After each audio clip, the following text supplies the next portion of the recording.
Better memristors for brain-like computing. Neuron-like junctions made of mixed oxide-based materials could reduce the massive energy consumption of artificial intelligence operations.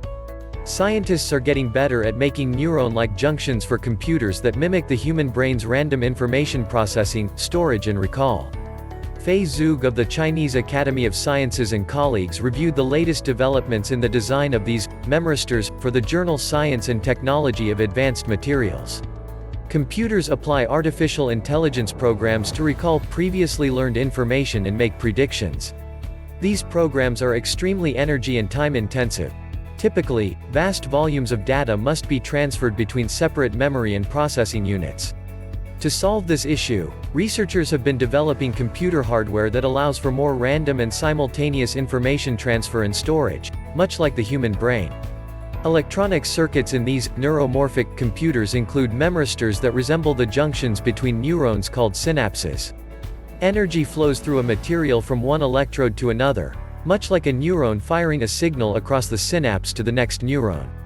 Scientists are now finding ways to better tune this intermediate material so the information flow is more stable and reliable.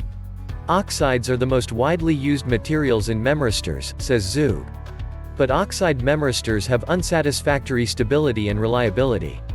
Oxide-based hybrid structures can effectively improve this. Memristors are usually made of an oxide-based material sandwiched between two electrodes. Researchers are getting better results when they combine two or more layers of different oxide-based materials between the electrodes. When an electrical current flows through the network, it induces ions to drift within the layers. The ions' movements ultimately change the memristor's resistance, which is necessary to send or stop a signal through the junction.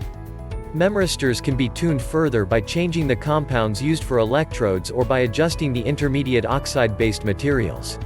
Zhuge and his team are currently developing optoelectric neuromorphic computers based on optically controlled oxide memristors.